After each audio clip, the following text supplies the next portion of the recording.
Kekuasaan adalah pisau bermata dua. Di lain sisi dapat menjadi jembatan untuk kemajuan, di sisi dapat menghancurkan fondasi yang sudah ada. Assalamualaikum warahmatullahi wabarakatuh.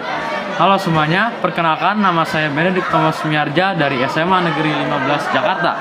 Pernah nggak sih kalian merasa penasaran bagaimana sebenarnya permainan kekuasaan itu bekerja?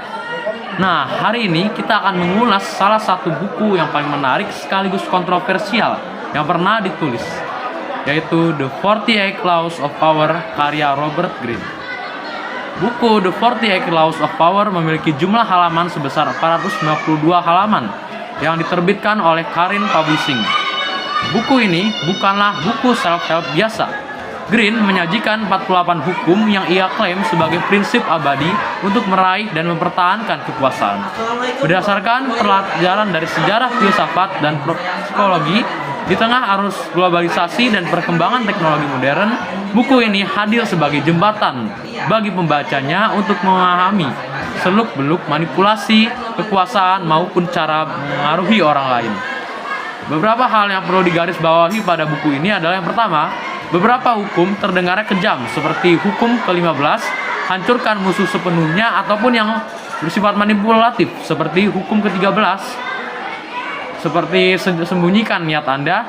Itu adalah salah satu contoh dari hukum-hukum dalam buku tersebut yang memberikan gambaran betapa kontroversialnya buku ini. Greene juga mendukung setiap hukum-hukum itu sendiri dengan kisah-kisah nyata dari tokoh seperti Machiavelli, Napoleon, hingga Henry Kissinger. Kekuatan pada buku ini terletak pada kedalaman penelitian historisnya. Greene tidak hanya berteori, ia juga membuktikan setiap hukum dengan contoh yang konkret. Namun, inilah juga yang menjadi kelemahannya. Greene seringkali memilih contoh-contoh yang hanya mendukung argumennya dan mengabaikan nuansa etika dan menimbang contoh lain yang lebih berkontradiksi dengan argumennya itu sendiri. Nah, buku ini sangat relevan di dunia modern, terutama di dunia yang penuh pencitraan dan strategi media sosial. Tapi, kita perlu hati-hati karena membaca buku ini tanpa filter bisa berbahaya. Ia lebih cocok dijadikan sebagai peringatan tentang bagaimana permainan kotor kekuasaan itu bekerja, bukan sebagai panduan hidup dalam berkuasa. Secara keseluruhan, buku ini sangat layak untuk dibaca. Buku ini sangat rapi secara struktur karena membagi subbabnya ke dalam 48 poin hukum.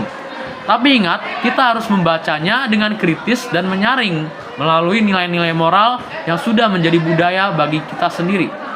Kekuasaan versi Greene mungkin efektif diterapkan dalam jangka pendek.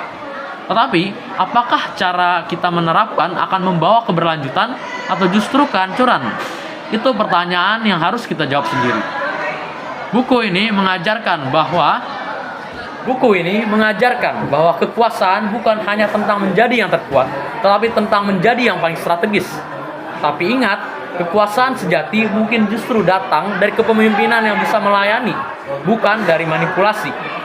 Itu saja yang bisa saya sampaikan terkait buku ini. Semoga dapat membantu kalian dalam memilih buku yang tepat untuk menjadi bahan literasi. Wassalamualaikum warahmatullahi wabarakatuh.